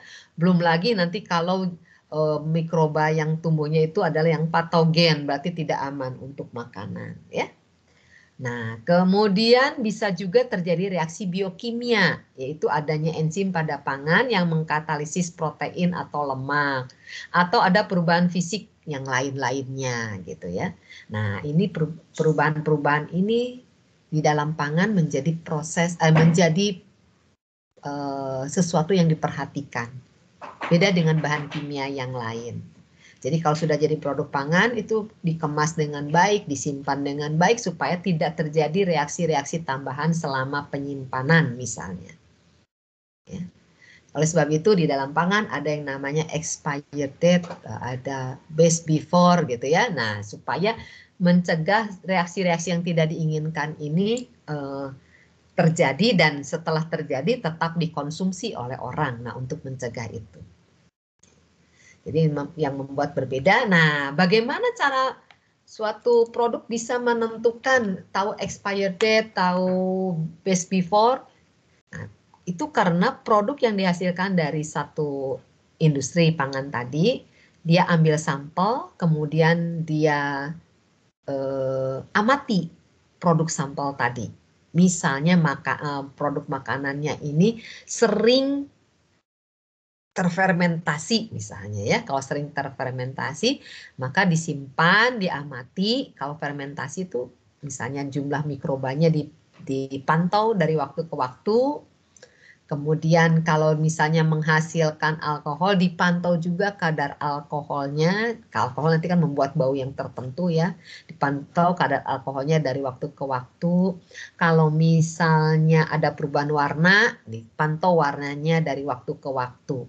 Ya, jadi produknya diambil, jadikan sampel yang diamati. Nah, sampai akhirnya nanti punya kesimpulan produk pangan ini akan memberikan bau yang tidak enak karena munculnya alkohol misalnya dalam waktu sekian lama jika suhunya suhu kamar. Tapi kalau disimpan dalam kulkas, misalnya baru muncul setelah sekian lama, gitu ya. Kalau dikemas, dibungkus dengan kemasan yang bagus, tidak bocor, Nah, nanti baru muncul setelah sekian lama. Nah, ini semua dipantau oleh si produsen tadi, kemudian akhirnya dia bisa memutuskan produknya itu diberi tanda kalau diproduksi tanggal X, maka misalnya umurnya baru muncul hal-hal yang tidak diinginkannya dalam waktu sebulan misalnya, maka dia tuliskan expired date-nya 1 bulan dari sejak diproduksi. Atau mungkin 1 tahun sejak diproduksi dan sebagainya. Gitu ya. Nah, jadi itu hasil dari pengamatan di industri itu sendiri. Maka dari itu, kenapa produk-produk industri itu jadi aman, sementara produk-produk industri rumah tangga seringkali dikatakan tidak aman karena tidak melakukan hal yang seperti itu. Ya. Jadi kalau produk industri rumah tangga sebaiknya dikonsumsi dengan cepat karena dia tidak pernah menuliskan kapan tidak bisa digunakan lagi. Tetapi kalau industrinya agak besar, industri rumah tangganya lebih besar, misalnya contoh apa ya? Dulu ada brownies Amanda gitu kan, kayak rumah biasa ya yang memproduksi. Mungkin juga nanti ada juga yang lain-lain lah, roti yang biasa-biasa bukan pabrik roti yang besar. Suka kalau kita beli dikatakan atau batagor juga gitu ya. Ini kalau saya tanya misalnya beli, ini awet sampai kapan? Nah, saya pernah beli satu batagor merek tertentu gitu ya. Ini kalau tidak dimakan hari ini bisa tahan seberapa lama? Nah, kemudian si penjualnya mengatakan, Bu, kalau di dalam kulkas bisa seminggu. Kalau di luar kulkas hanya 2 hari. Nah, misalnya begitu. Itu hanya perkiraan dari si produsen tadi setelah diamati. Tapi pasti pengamatan mereka bukan pengamatan yang ilmiah yang ada data kuantifikasinya, data yang dikuantifikasinya ya, kuantitatif ya biasanya mungkin hanya kualitatif saja, dilihat dari tampilan, dilihat dari perubahan warna dan sebagainya, gitu ya. Nah nanti akhirnya dia bisa mengatakan seperti itu 3 hari, seminggu dan seterusnya. Ya. Tapi untuk makanan memang harus begitu, karena bisa saja muncul sesuatu yang tidak kita inginkan sebagai tadi tandanya adalah terjadi reaksi oksidasi atau adanya muncul mikroorganisme atau terjadi reaksi enzimatis yang mengubah protein, lemak atau karbohidratnya menjadi produk yang tidak ada tampilan secara fisik atau tidak ada tampilan dari baunya, tetapi sebenarnya berbahaya. Nah, bisa saja itu terjadi. Dan kalau bukan dari industri itu tidak teramati oleh si produsennya juga, dan dia tidak akan menceritakan. Ya. Sehingga tidak ada, atau seringkali ada juga kasus nanti keracunan, nah misalnya. Ya, keracunan, nah karena memang bukan dari produk industri, tidak ada informasi itu yang lengkap. Gitu, ya. Oke, sampai situ ada pertanyaan. Mestinya bagian ini Pak Wawan cerita banyak ya, saya lupa. Nanti Pak Wawan tambahkan ya kalau ada yang dari saya cuman sedikit dilengkapi ya. Iya Bu, silakan. Sebetulnya nanti pas kuliah fermentasi pangan akan dibahas juga sih Bu, lebih detail semester depan sepertinya. Oke, nggak apa-apa sekarang dilengkapi sama Pak Wawan biar lengkap. Yang saya tahu cuma sedikit, nah dilengkapi Pak Wawan jadi semakin baik. Oke, mahasiswa ada yang ingin bertanya silakan. Izin bertanya Bu. Iya, Yohanes. Untuk pada reaksi Maillard itu yang utama terjadi di situ apa Bu? Maksudnya yang proses yang terjadi di situ, inti dari Maillard itu yang berubah apanya gitu Bu? Ya. Oke, nanti akan kita bahas setelah yang slide yang berikutnya ya. Oke, baik Bu. Ada lagi? Ini baru kulitnya dulu. Ada lagi? Kalau tidak ada, saya masuk ke slide berikutnya dulu ya. Oke, nah kalau di industri atau yang tadi bisa tahu sampai detail ini sekian hari ya. Apakah semua sampel nanti diambil kemudian diamati, ternyata baru tumbuh jamurnya, misalnya ya ada jamur yang diproduksi bulan Februari misalnya dalam 5 hari. Yang diproduksi bulan Maret, 3 hari muncul jamur. Yang diproduksi bulan Oktober, 10 hari. Kebalik ya, misalnya 2 hari gitu ya. Yang bulan Juni, Juli karena musimnya panas, 10 hari. Nah kan nggak sama ya. Nah, akhirnya si industri tadi di bagian quality controlnya barangkali atau apa gitu ya, yang quality control produk. Nah, kita juga nanti akan belajar quality control dari proses, ada pengendalian proses itu namanya, kemudian ada quality controlnya si produk gitu ya, jadi pengendalian kualitas produk. Nah, nanti belajar di situ ya. Dibuat dikuantifikasi dalam bentuk persamaan matematika. Ya, jadi kinetika yang penyimpanan maupun kinetika saat proses nanti dibuat dalam bentuk persamaan matematika. Biasanya apa saja sih faktor yang mempengaruhi? Misalnya temperatur gitu ya, kemudian kelembaban, kemudian pH misalnya ya, dan sebagainya, beberapa faktor yang mempengaruhinya. Nanti dikuantifikasi jadi bentuk persamaan matematika. Kalau sudah bentuk persamaan matematika, maka nanti punya perkiraan waktu menjadi lebih umum ya. Entah itu di bulan apapun yang diproduksi, tapi yang secara umum dirata-ratakannya nanti mengikuti bentuk persamaan matematika tertentu ya. Nah, kinetika proses reaksi yang tadi disebutkan di atas, terutama misalnya dipengaruhi oleh temperatur, misalnya dinyatakan bentuk persamaan matematik kayak gini, di mana nih temperaturnya? Oh, di sini temperaturnya, gitu ya. Nah, seringkali ini disembunyikan jadi satu bentuk konstanta saja nih. K0 kali eksponen min EA per RT, ini nanti jadi konstanta saja, jadi nilai K, gitu ya. Nah, nilai K sebenarnya bergantung pada temperatur. Temperaturnya T1, maka secara keseluruhan ini menjadi satu nilai K yang kita sebut misalnya K1 ya. Misalnya ini kita satukan, nah jadi K misalnya ya. Nah, jadi kalau temperaturnya T1 berarti ini perkalian ini akan menghasilkan K-nya adalah K1. Kalau temperaturnya T2 nanti akan menghasilkan nilai K yang berbeda jadi K2. Ya. Kemudian pertanyaannya apakah antara K1 dan K2 nanti ada hubungannya? Nah, karena ini bentuknya eksponensial, mungkin nanti bisa dituliskan hubungannya seperti itu. Ya. Nah, kira-kira matematika kalau sudah punya persamaan seperti ini, makanya tadi dikatakan kalau dalam penyimpanan ada penyimpanannya di suhu kamar, di ruangan, berarti dapat suhunya 30, 25 sampai 30 misalnya. Atau kalian simpan di lemari es yang suhunya barangkali 5 derajat, gitu ya. Nah, nanti nilai K-nya beda. Kalau nilai K-nya berbeda, maka laju reaksi ini R, dinyatakan oleh R ini ya. R ini adalah laju reaksi.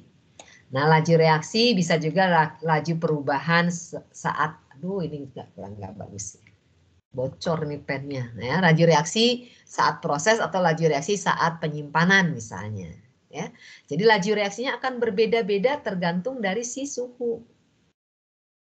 Tapi kalau kita pengamatannya di suhu 25, suhu 30, padahal nanti konsumen di rumahnya suhunya bisa macam-macam, misalnya suhunya nggak 25 karena dia di daerah yang ketinggian gitu ya. Jadi di situ seringkali suhunya di 20 derajat. Nah, jadi laju reaksinya bisa beda-beda. Ya. Jadi laju perubahannya bisa berbeda-beda kalau saat penyimpanan. Begitu pula kalau laju reaksi ini untuk di dalam reaktor saat proses. Kita akan proses pada suhu berapa? Nah, maka laju reaksinya punya kecepatan yang berbeda-beda juga. Ya. Jadi nanti persamaan kinetika itu diungkapkannya dalam bentuk persamaan matematika. Di bawah ada tulisan, makin tinggi temperatur nanti laju perubahan umumnya semakin cepat. Ya. Nah, di samping itu barangkali ada faktor-faktor lain, bukan hanya temperatur yang berpengaruh. Ya. Tetapi dipengaruhi juga oleh misalnya pH atau Kalau pemrosesan reaksi kimia pangan itu nanti tekanan gitu ya. Nah, kemudian itu untuk yang kinetika. Tadi ada yang bertanya tentang reaksi Maillard ini. Reaksi ini penting di dalam operasi pemrosesan pangan ya, yang terutama untuk mengontrol produk akhir. Produk akhir dari pangan, kalau produk akhir zat kimia yang penting kemurnian. Zat kimia biasanya begitu, tapi kalau pangan selain kemurnian kadang itu menjadi nomor sekian. Yang penting itu warna kalau produk pangan. Ya seperti batagor tadi ya. Warna putih dengan yang kuning jadi kelihatan nih yang hari ini dengan yang kemarin. Ya. Warna, kemudian taste, kemudian flavor, ya. Baru terakhir kualitas nutrisi. Kadang orang nggak lihat kualitas nutrisi, tetapi yang penting warna, taste, flavor itu yang dominan. Ya. Contohnya apa ya? Kadang makanan dibuat jadi warnanya menarik, misalnya apa ya? Kue basah. Kue basah ada yang dibuat jadi warnanya hijau muda, pink gitu ya, atau putih gitu. Nah, orang waktu memilih, pilih yang putih atau pilih yang pink atau yang hijau muda. Nah, orang seneng, oh ambillah yang pink atau yang hijau muda dibanding putih. Ya, gitu. Kemudian nanti ada yang tampilannya warnanya misalnya kalau pink dengan merah gitu ya. Nah, ada kue mangkok. Nah, kue mangkok kan produksi rumahan tuh ya. Dulu saya waktu SD punya teman, orang tuanya bikin kue mangkok. Nah, itu pakai dapur ya, masih pakai suluh tuh apa ya? Kayu bakar, masih pakai kayu bakar. Itu kue mangkoknya katanya jadi bagus pakai kayu bakar dibanding kompor. Jadi dia kalau masak untuk rumah tangganya sehari-hari ya, pakai kompor, tapi kalau bikin kue mangkok mengkukusnya pakai kayu bakar gitu ya. Nah, katanya hasilnya jadi beda. Nah, saya nggak tahu ya, itu mungkin pengalaman mereka. Nah, kue mangkoknya macam-macam. Saya kalau main ke situ seneng lihatnya, ada yang warnanya merah tua, ada yang coklat karena pakai gula merah katanya. Kalau yang merah tua gulanya putih terus dikasih pewarna. Ada yang warnanya putih dan ada yang pink cuman sedikit, ada yang warnanya hijau. Pokoknya kue mangkoknya macam-macam. Nah, ada orang yang suka ngambil yang warnanya muda-muda. Kalau ngerti takut pewarnanya berbahaya gitu ya, orang senang yang muda saja atau bahkan yang coklat karena gula merah atau yang putih saja. Tetapi ada orang yang suka dengan warna yang mencolok merah tadi misalnya. Jadi tiap orang bisa beda-beda. Jadi membuat makanan pembelian warna itu harus ada studi pasar supaya laku ya. Orang Indonesia senangnya apa? Atau orang Sunda senangnya warna apa? Tetapi barangkali orang Batak senangnya warnanya beda. Atau mungkin orang Sulawesi, orang Toraja warnanya beda lagi. Nah itu kadang ada studi pasar supaya produk kita laku. Ya.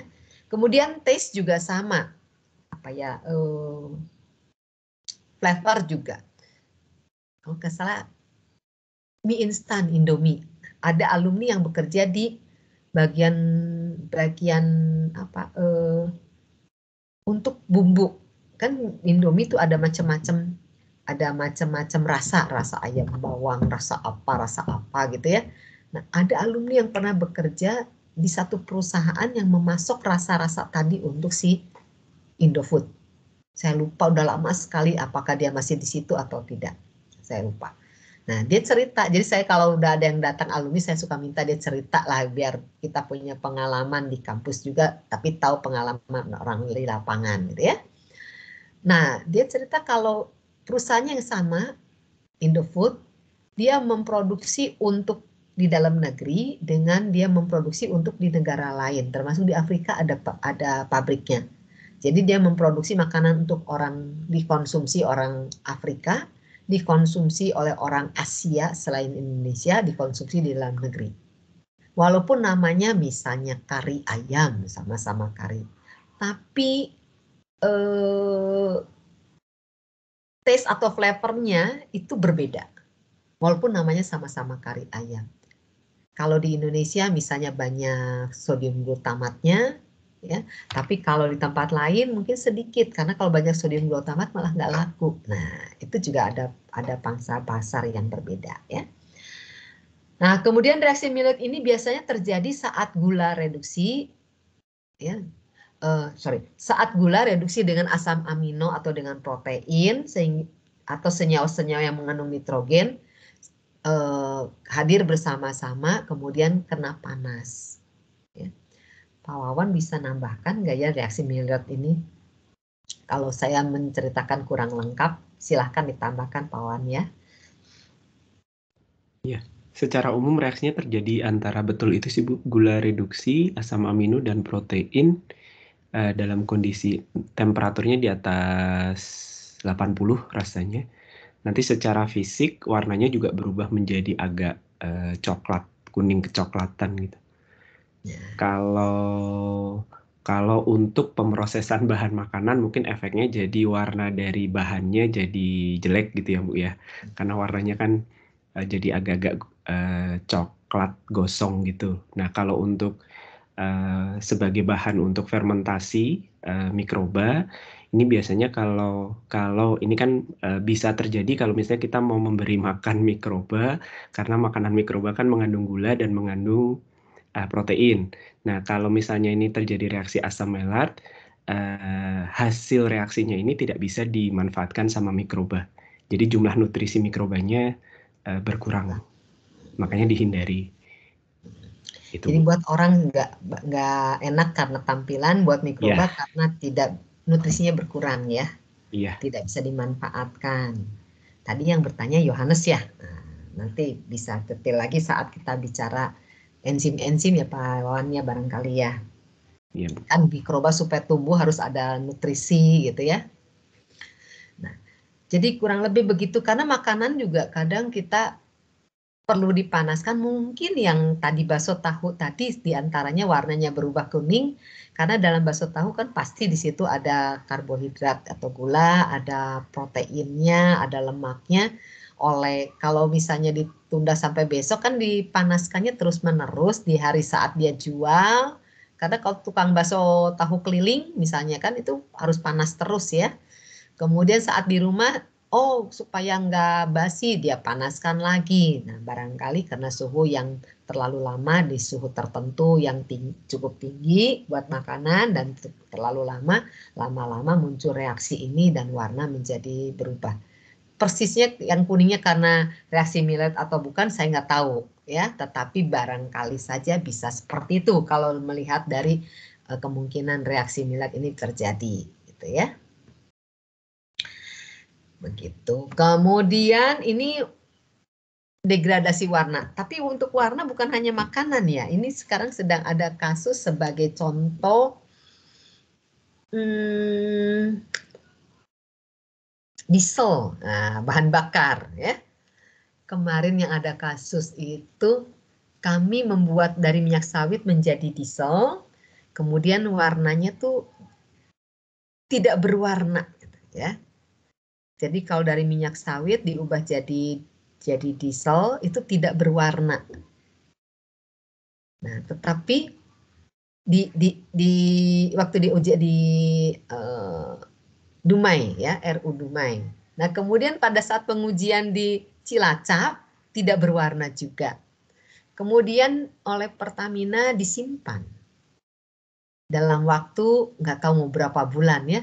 Dalam waktu sebulan ada sedikit perubahan warna katanya yang di Cilacap. Sehingga itu menjadi isu. Dan sedang tanyakan kepada ITB, kenapa bisa terjadi itu? Nah, kami belum bikin rapatnya nih. Setelah ditunda sebulan, ada perubahan warna katanya. Padahal kalau dipikir bahan bakar itu yang kita lihat kan seringkali warnanya kuning ya. Nah, tetapi kenapa kok jadi pusat perhatian juga? Nah, karena ada saja konsumen yang fanatik juga. Kalau warnanya berubah berarti ada sesuatu. Nah, takut nanti kendaraannya rusak misalnya begitu. Jadi bukan saja untuk dikonsumsi makanan, ternyata untuk konsumsi kendaraan bermotor juga orang-orang tertentu ada yang sangat peka atau sangat perhatian ya gitu, apalagi makanan. Nah, jadi kadang ada degradasi warna makin lama, misalnya makin tua atau makin muda. Saya terkecoh nih dengan buah sawit. Yang saya pikirkan sama seperti buah-buah yang lain. Kalau sudah matang maka warnanya jadi tua ke arah hitam begitu. Ya, misalnya contoh apa ya? Anggur gitu ya. Katanya makin tua tuh nanti tampaknya makin seperti itu. Kemudian nanti buah-buah yang lain seperti apa ya? Buah jeruk aja ya kan hijau terus nanti berubah jadi kuning gitu ya. Nah, karena kita lihatnya seperti itu, maka langsung mindset saya kalau kita nemu buah-buahan yang warnanya muda dengan tua, yang tua itu warnanya tua ya, berarti umur juga lebih tua gitu. Nah, ternyata sawit itu berbeda. Yang warna merahnya cerah itu yang tua. Yang hitam lebih ke arah hitam, merah tuanya hitam gitu, itu katanya muda. Nah, kadang saya masih suka kurang bisa terima, masih sering keliru gitu ya. Nah, ya, karena artinya pigmen adanya perubahan warna itu kadang juga menentukan umur. Ya, menentukan juga kematangan, menentukan juga lama dari sejak diproduksi, ya. Nah, di dalam pangan perubahan warna itu menjadi diperhatikan. Ya, warna menjadi sensori penting dalam atribut kualitas dari produk pangan. Nah, beberapa pigmen yang digunakan dalam pangan, misalnya hijau, kita pakai klorofil, ya, atau agak oranye gitu, karotenoid atau macam-macam ya. Nah, memelihara pigmen warna alami dalam pemrosesan dan penyimpanan pangan itu menjadi tantangan yang utama. Jadi kalau nanti warna seperti bakso tahu itulah tadi ya. Nah, kalau nanti ada perubahan warnanya itu menjadi oh ada sesuatu yang terjadi gitu. Nah, kalau misalnya pangannya sudah diberi warna, warnanya misalnya apa ya? Kuning gitu ya, kuningnya muda. Kemudian dengan berjalan waktu kuningnya jadi tua. Nah, itu juga orang jadi berpikir ini kualitasnya masih bagus apa enggak ya? Gitu, ya. Jadi bagaimana cara kita memelihara warnanya itu supaya kita bisa menjamin bahwa itu kualitasnya masih bagus karena terindikasi dari si warna tadi. Kecepatan degradasi warna pigmen itu bergantung kepada beberapa faktor, misalnya temperatur atau terkena paparan ultraviolet atau kondisi tempat penyimpanan atau mungkin di situ kandungan oksigennya tinggi, terutama kalau dia sudah jadi makanan ada cairannya atau ada hidrasi, ada airnya.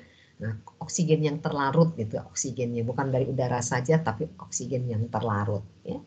Nah, untuk metode pengukuran tentang tingkatan warna ini biasanya menggunakan kolorimetri atau spektrofotometri, ada juga katanya yang menggunakan HPLC gitu ya. Nah, intinya adalah warna diperhatikan berarti harus ada alat ukurnya. Kalau industri menggunakan peralatan kayak tadi kolorimetri, tapi kalau sudah di luar, di depan orang awam, tidak lagi ada alat, maka jadi relatif. Ya, jadi relatif. Ada orang yang mengatakan, oh ini masih bagus lah, masih kuning. Ada yang mengatakan, oh ininya udah kuningnya udah ketuaan. Nah itu menjadi relatif. Ya, tetapi kalau skala industri, atau masih di industri dalam kualitas mengontrol kualitas atau quality control itu menggunakan peralatan sehingga tidak subjektif dari orang yang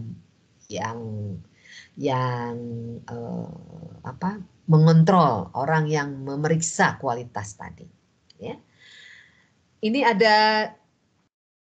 ada yang sudah menuliskan atau sudah melaporkan dari hasil penelitian bahwa kinetika degradasi pigmen itu umumnya berorde 1. Jadi tadi kinetika reaksi saya tuliskan dulu ya.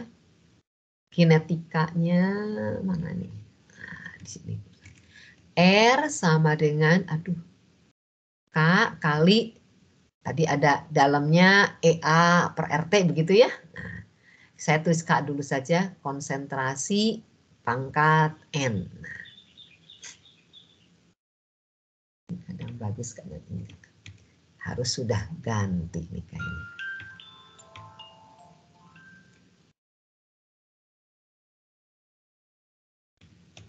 Nah, K kali ini pangkat N. Nah, N ini adalah sebut orde reaksi.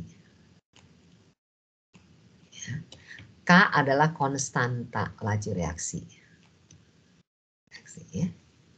Nah, reaksi degradasi warna katanya N-nya ini umumnya berorde 1. Umumnya berorde 1. Kemudian hasil penelitian dirangkum di tabel ini, misalnya parameter dalam makanannya warna hijau, ya, karena di pemberian klorofil atau mungkin ya klorofil lah, klorofil misalnya kayak green tea juga kan klorofil ya. Kemudian pengamatan dilakukan pada temperatur 70 sampai 90 derajat Celcius ya. Nah, kemudian mengatakan hasil penelitiannya, Street dan Tong ini melaporkan hasil penelitiannya bahwa degradasi warna klorofilnya itu adalah berorde 1 atau mengikuti reaksi orde 1 ya. Kemudian yang lain juga menunjukkan dia orde 1 ya. Kemudian yang lainnya lagi Ahmed ini orde 1. Jadi hampir rata-rata dia menunjukkan hasil penelitiannya ini nggak jelas ya ordenya. Nah, umumnya adalah orde 1 gitu ya. Mana lagi? Oh, ini ada yang ini orde 0.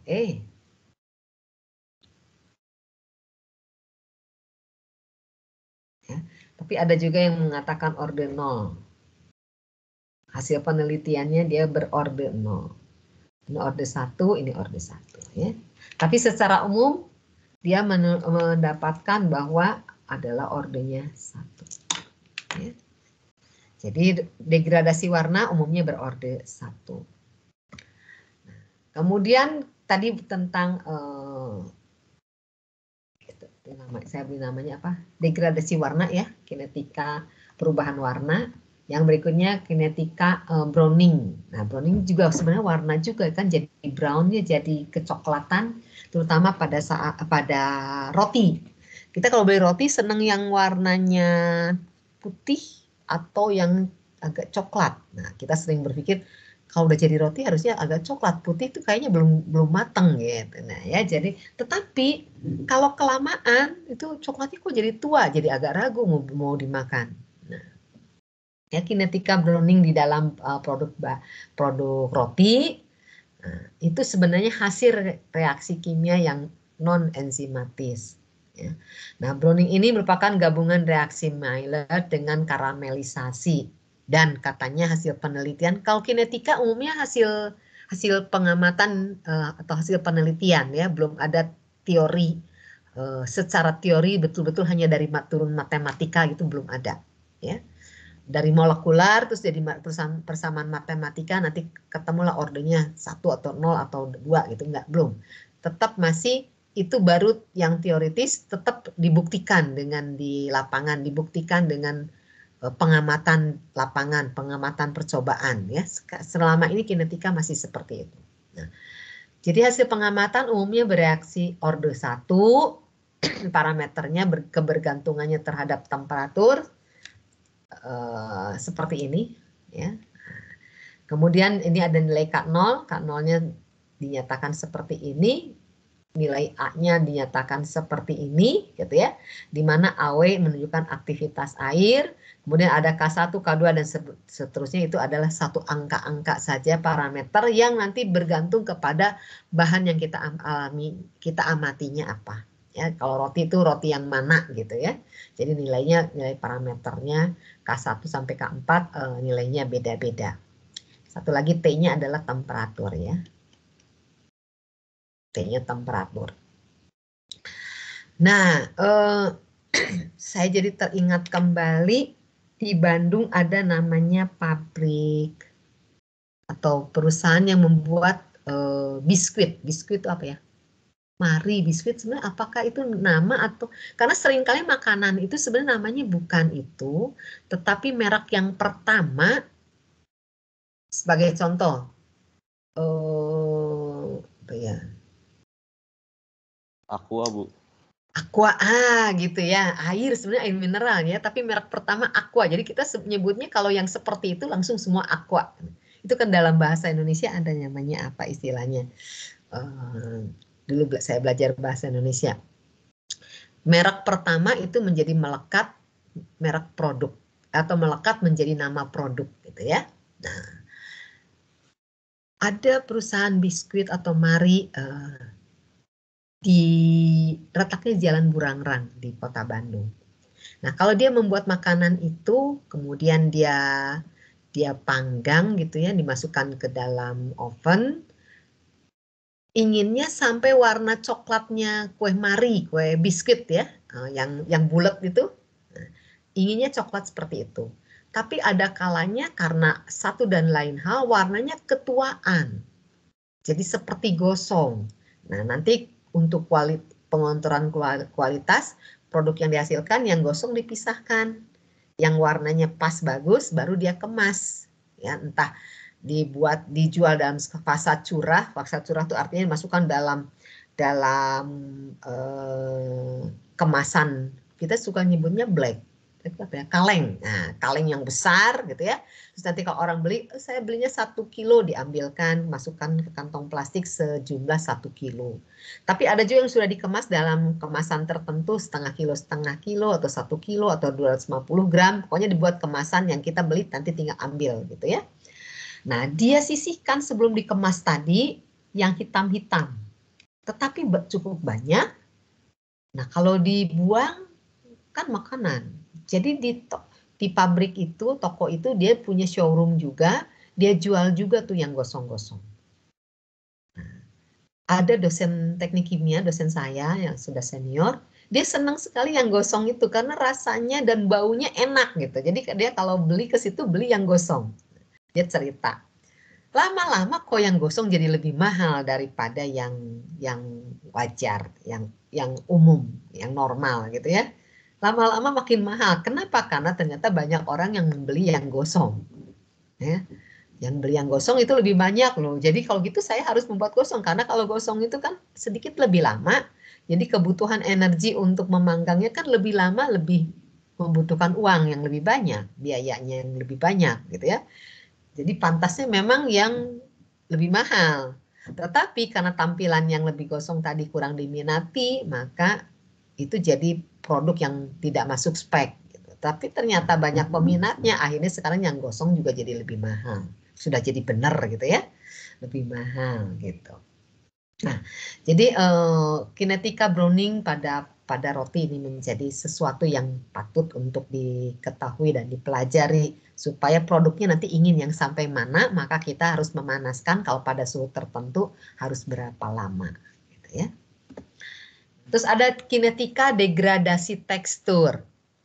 Teksturnya menjadi berubah. Contohnya mungkin kentang gitu ya. Kentangnya jadi makin lama kayak mengkerut gitu, jadi nggak cantik gitu ya. Nggak bagus lagi. Nah, itu contoh saja. Nah, kinetika degradasi tekstur hasil penelitian orang kemudian diumumkan secara umum, katanya bentuk persamaan matematikanya seperti ini ya, di mana F0 F besar 0 itu merupakan initial firmness pada waktu awal, kemudian Ft itu adalah pada waktu T tertentu ya. Sementara kalau F tak terhingga ya, ini pada saat sudah mencapai kesetimbangan, katanya begitu ya. Jadilah bentuk persamaannya seperti ini. Kinetikanya kalau dilihat dari tampilan ini adalah sama, berorde 1.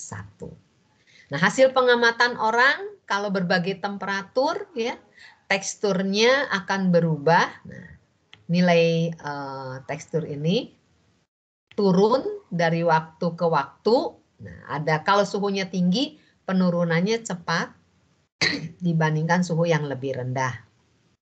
Gitu ya. Ini kinetika degradasi tekstur. Kemudian ada kinetika enzimatis, ini tidak saya bahas, nanti Pak Wawan akan cerita jauh lebih banyak, lebih dalam tentang reaksi enzimatis. Nah, kemudian ada kinetika gelatinisasi. Nah, ini biasanya terjadi pada tepung atau protein, ya, terjadinya gelatin. Contohnya misalnya kalau pada tepung, kalau terjadi gelatin serbuk kalau kena air, kemudian jadi gelatin tuh tampilan yang kenyal gitu, ya, jadi jadi seperti gam, ya. Gelatin tuh jadi lebih kenyal. Nah, ini ada kinetikanya juga. Hasil pengamatan dia menunjukkan juga berorde 1. Jadi perubahan fisik itu hampir secara umum dia umumnya berorde 1. Ya. Terus persamaannya dikemukakannya oleh hasil peneliti demikian, di mana alfa itu merupakan fraksi tepung yang tergelatinisasi atau menunjukkan derajat gelatinisasi. K-nya adalah konstanta kinetikanya, kemudian nanti parameter lainnya, ini T-nya waktu, ya. Parameter kinetika yang lainnya yang turut mempengaruhi adalah selain temperatur waktu ada viskositas dan juga kekuatan mekanik. Gelatinisasi ini terjadi pada suhu antara 55 sampai 80 derajat Celcius. Jadi saya ingat waktu saya kecil dulu, kalau tidak punya lem di rumah, misalnya ada tugas dari sekolah, kemudian dikerjakan sudah sore, kalau sekarang warung-warung banyak jual lem gitu ya. Kalau dulu kan enggak, warung kecil enggak ada, harus toko yang agak besar. Maka saya ambil tepung kanji, kemudian saya kasih air di sendok, terus dipanaskan saja, nggak pakai kompor, pakai lilin gitu ya. Karena anak kecil kan nggak boleh main di dapur. Kasih lilin, terus tepung yang dikasih air tadi diaduk-aduk pakai batang tusuk gigi atau pakai sumpit atau pakai apalah, pokoknya diaduk-aduk terus nanti dia jadi gelatin. Nah, gelatin ini kalau udah dingin saya bisa pakai untuk lem. Ya, waktu saya kecil, saya kalau mau menempel sesuatu, entah itu pekerjaan rumah atau apa yang harus nempel-nempel, saya pakai gitu saja, nggak beli lem. Nanti sekali jadi habis ya, ambilnya dikit, kalau butuhnya sedikit, ambil tepungnya dikit gitu. Karena di rumah kan biasanya ada kalau tepung cuman tepung kanji seperti itu sejumlah itu ya. Daripada pergi ke toko yang agak jauh mencari lem, lebih baik bikin sendiri. Dipanaskan sampai suhu berapa di atas lilin tadi saya nggak tahu. Ya, rupanya itu pasti antara 50 sampai 80 sehingga gelatinnya terjadi. Ya. Tapi kalau waktu bikin nggak tahu suhunya berapa ya. Nah, ini ada contoh pengamatan ya, pada berbagai suhu. Nah, ini tentang metil pektin metil esterase. Ya. Katanya datanya seperti ini. Kemudian, nah ini ada mulai contoh soal nih. Kita diminta menentukan kinetika gelatinisasi suatu tepung hasil pengamatan orang lain, di mana dia mengamati dan mendapatkan data untuk berbagai temperatur. Jadi kayak tadi kita membuat lem tadi ya, suhunya beda-beda. Dia mengamati di suhu 65 derajat Celcius, 70 derajat Celcius, 73, 79, dan 90 derajat Celcius. Nah, bagian fraksi yang tergelatinisasi atau alfanya, ya, dan bagian yang tersisa yaitu 1 min alfa, itu dari waktu ke waktu berbeda-beda. Ya. Ini diamati dari waktu 10 menit sampai 3 jam atau 180 menit. Ya. Nah, kalau di 65 derajat Celcius 1 min alfanya ada 1, berarti nilai alfanya 0. Kalau di 70, nah ini ada lain-lain di 73, 79 dan 90. Nah, dari sini kita diminta untuk menentukan persamaan kinetik gelatinisasi untuk tepung ini, ya. Saya coba balikan ke slide sebelumnya. Nah, ini persamaannya. Ya. Jadi alfa adalah fraksi tepung yang tergelatinisasi. Jadi 1 min alfa adalah yang tersisa yang belum jadi gelatin. Jadi di 65 derajat Celcius sampai 3 jam masih 0, artinya tidak tergelatinisasi, ya, tidak terbentuk gelatin. Tetapi untuk suhu-suhu yang lain ini mulai terbentuk. Jadi dalam hal ini persamaan kinetiknya adalah kita bagaimana atau mencari nilai K. Ya, nilai K ini adalah berbeda-beda untuk suhu yang berbeda-beda. Ya, jadi tujuannya mencari nilai parameternya. Oke, waduh udah 10.50. Ini dikerjakan saja ya. Kalian kerjakan. Jadi PR enggak ya? Enggak usah dulu deh.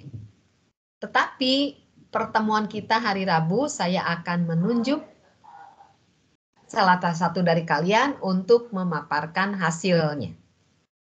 Ya, enggak salah satu, beberapa mungkin hasilnya dari pengolahan ini. Ya. Kemudian ini ada cerita yang lain. Pengamatan untuk percobaan yang lain gitu ya, dia lakukan pada kondisi yang non isotermal, dia mendapatkan bahwa kombinasi hubungan antara temperatur dengan waktu, ungkapan persamaan matematikanya seperti ini gitu, yang kalau tadi kan orde 1 kelihatan, kalau ini bentuknya seperti ini, nggak tahu nih orde berapa nih ya, namun kalian ini orde berapa.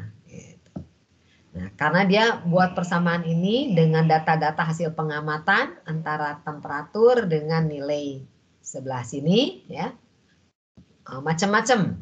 Ada yang menunjukkan datanya seperti ini, tidak garis lurus. Ada yang datanya seperti ini, hampir dekat ke garis lurus, gitu ya. Jadi harusnya kalau dilihat dari persamaan ini, kalau yang diamati adalah harga ini terhadap seperti, harusnya garis lurus ya. Kalau dia garis lurus, maka slope-nya ini, intercept-nya ini. Tapi ternyata datanya tidak garis lurus, tapi dia dapat datanya seperti ini. Jadi kalau dia dekati anggap garis lurus, maka modelnya adalah ini, kata dia ya. Kata si pengamat ini, siapa sih ini? Ahmed, diambil dari literatur yang penulisnya adalah Ahmed dan Auras. Kemudian untuk data yang lain, untuk proses yang terjadi hidrolisis, katanya datanya kayak gini nih. Ini nggak garis lurus ya, agak lengkung. Tapi kalau didekati dengan model yang garis lurus, nah seperti ini. Jadi data tapi dipaksakan supaya garis lurus, supaya memenuhi hubungan persamaan ini. Ya. Nah, memang susah, tidak selalu model yang kita punya itu cocok untuk kasus real, tapi karena tidak ada pilihan dianggap saja diluruskan. Gitu. Sering terjadi yang seperti itu. Tapi sudah tentu pasti ada simpangan atau ada penyimpangan-penyimpangan. Ya. Kemudian ini ada data-data lain untuk berbagai temperatur. Ya. Ini untuk kinetika denaturasi dari protein susu ya pada berbagai suhu. Ini yang apa? Kotak ini menunjukkan pada suhu 110 derajat Celcius. Kemudian yang ini kotaknya besar dan segitiga, berarti ini 100 derajat dan 95 ya. Ini hampir datanya deketan. Kemudian yang ini segitiga kosong ya. Ini berarti menunjukkan yang mana nih segitiga kosongnya ini nih, 75 derajat ya. Ini lingkaran yang kosong, lingkaran kosong mungkin ini 70 derajat. Ya, jadi ini berbagai suhu yang dialurkan antara konsentrasi pengamatan di waktu tertentu dengan konsentrasi awal. Ini dialurkan terhadap waktu, dapat data-data seperti ini. Ya. Nah, dari hasil penelitian ini kinetika reaksi lacta albumin ya. Kemudian pada saat denaturasi dari skim milk, kemudian kalau dilihat dari data ditarik garis-garis dan ini adalah alurannya untuk lon konsentrasi, ini menunjukkan bahwa reaksinya adalah orde 1 ya. Nah, kemudian yang lainnya untuk protein jenis-jenis lainnya diamati dan punya kesimpulan. Sebenarnya tidak semuanya orde 1, ada yang orde 1, ada yang orde 1,5.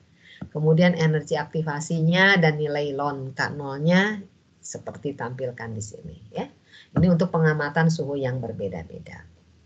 Ini hasil penelitian dari atau diambil dari Dannenberg dan Kisier. Nah, kemudian ada kinetika difusi. Masih 1 menit lagi ya, coba. Kinetika difusi. Difusi itu adalah pergerakan acak molekul dan partikel dalam sistem yang memiliki perbedaan konsentrasi. Ya. Kemudian perbedaan konsentrasi terjadi difusi sampai akhirnya menjadi homogen, ya, terdifusi dengan baik. Nah, ternyata untuk kinetika difusi ini dipengaruhi beberapa hal, diantaranya sebagai contoh terjadi pada perpindahan air di dalam perpindahan air dari roti ke udara. Jadi pada saat dibakar atau dipanggang, ya. Nah, atau perpindahan senyawa-senyawa lain pada saat sudah dikemas. Jadi kalau sudah dikemas, makanan misalnya tidak boleh kering, jadi dikemas, gitu ya. Maka ada molekul air yang ada dalam makanan itu dia akan berpindahnya seperti apa. Nah, kinetikanya atau lajunya umumnya dinyatakan dengan proses difusi tadi dan mengikuti persamaan fix, gitu ya. Nah, nanti ini akan ada di mana ya? Pemisahan difusional kali ya, pemisahan difusional SOTP, tepatnya di modul atau tentang proses yang mana saya kurang tahu. Tetapi proses difusi ini pasti diajarkan ya. Kalau ini kita cerita pada saat penyimpanan makanan. Dan sebagainya, nanti ada nilai koefisien difusinya seperti ditampilkan di sini. Untuk berbagai kasus, nanti nilai koefisien difusinya beda-beda. Nah, hubungan koefisien difusi dengan temperatur dinyatakan oleh persamaan ini. Ya. Ini hasil penelitian orang dirangkumkan menjadi seperti itu. Contoh yang lainnya, ini prosesnya sebenarnya nanti di pengemasan pangan atau di SOPP akan dibahas lebih lanjut. Untuk kali ini kita sampai sini dulu. Tapi ada satu tugas kembali yang saya ingatkan tadi ini ya. Kalian kerjakan, nanti di hari Rabu kita coba bahas. Saya akan minta salah satu atau beberapa dari kalian untuk menampilkan hasil pengerjaannya. Oke, sampai situ dulu. Ada pertanyaan sebelum saya tutup? Atau Pak Wawan mau menambahkan, silakan. Cukup Bu dari saya. Tugas sudah masuk semua Bu, nanti saya downloadkan. Oke, sip ya. Nanti pengumpulan tugas seperti apa kita akan melihat dari hasil kali ini. Apakah bagus pengumpulan seperti itu atau merepotkan atau menjadi ada masalah, kita akan evaluasi. Ada pertanyaan? Oke, kalau tidak ada, kuliah pagi ini kita cukupkan sampai sini dulu. Kita akan ketemu lagi di hari Senin pagi. Selamat siang.